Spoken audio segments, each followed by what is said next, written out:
ওই আগুন পানি দিলে নিবে না, পানি উদ্দেশ্যপূর্ণ তো দেওয়া হয়েছে। জি জি আগুন লাগানো হয়েছে। ওনারা ধরাও হয়েছে।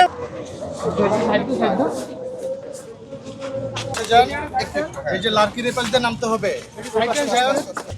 এখানে আপনাদের বা ইয়া ছিল, থাকার জায়গা ছিল।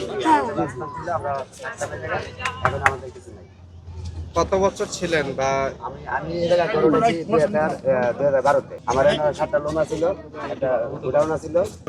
সরকারিভাবে সিটি কর্পোরেশন নাকি আমাদের কোনো নোটিশ দেয় নাই, কিছু দেয় নাই, না দিয়ে আমাদের 4 দিন আগে ভাঙাচোরা করেছে, বা 4 দিন পরে ওই যে 20 তারিখ যে এটা হ্যাঁ 20 তারিখে আর 25 তারিখে আগুন লাগাইছে। আর ঈদ লাগছে মনে ঠিক আসবে মানে সবখানে। ভাই আপনার কি নাম ভাইয়া? আমার নাম নাসিম। নাসিম ভাই। নাসিম মিয়া। আপা আমার নাম নাজমা। আমারও 16টা ঘর পড়ছে। 16টা ফ্যামিলি আছিল, 3টা আমরা থাকতাম, আরগুলো ভাড়া দিছিলাম। উপরে মাদ্রাসা ভাড়া দিছিলাম, ওগুলো পড়া গেছে। আমার রুম ছিল 8টা, আমার রুমে পুরো গেছে সম্পূর্ণ। আমার রুম ছিল 20টা, উপরে উঠে সম্পূর্ণ করা গেছে স্যার। নিচে ফ্যামিলি বাসা ছিল পুরো। সরকারি ভাড়া দিতেন কার? না কেউরে ভাড়া দিতাম না, আমি নিজেরাই থাকতাম। নিজেরাই ঘর দুয়ার উঠে থাকতাম, করতাম। সরকার এমনি ভাড়া দিতেন? না না, আমাদের কাছ থেকে সরকার কিছু নিত কিছু নিতে নিতে না।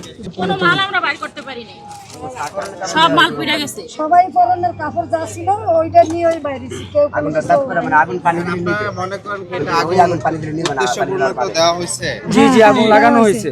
ওনারা ধরাও হয়েছে। এটা কি করবে এখানে আগুন দিয়ে পরে? লাগিয়ে দিচ্ছে, না পরে কি করব এটা তো উনি এটা তো আমরা জানি না এখন এটা ওনারা তো কি উনি জানেন। জি জি এখানে পুনর্বাসন দেব। মন্ত্রী সাহেব আসছিল, আমিনুল হক সাহেব আসছিল। তিনি বলছিল যে এখানে আবার ঘর বাঁধতে থাকতে, পরবর্তীতে দেখা যাচ্ছে যে পুনর্বাসনের ব্যবস্থা করা তারপর এখান থেকে নেওয়া হবে। বলছে আমাদের স্থায়ীভাবে জায়গায়